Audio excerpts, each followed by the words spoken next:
गणपती बाप्पाचा उपास आहे. आपण वडे बनवूया. 2 बटाटे घेतले, बटाटे घेतले, ते किसून घेऊया. थोडी मिरची घालू, आपल्याला लागण अशी, शेंगदाण्याचं कूट आणि मीठ. 2 बटाटे किसून घेतले. आता 1 वाटी साबुदाणा घालूया भिजलेला.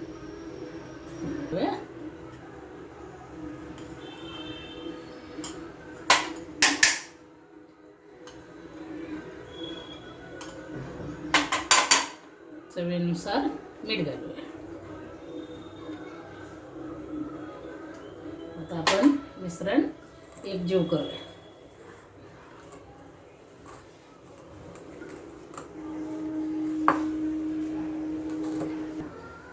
कढईमध्ये तेल गरम करायला ठेवले.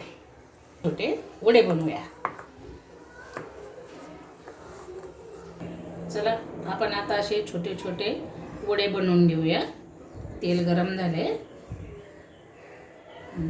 टाकू कढईत. आता कढईत टाकते.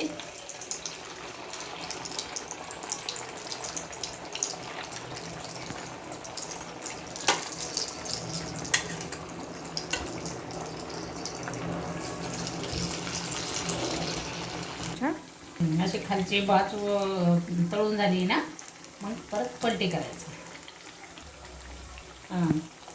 चला तळून झालंय, आपण काढून घेऊ.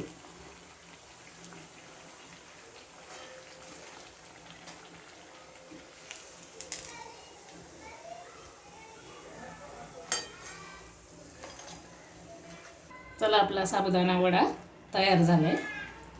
आता दही आणि वडा आपण खाऊया.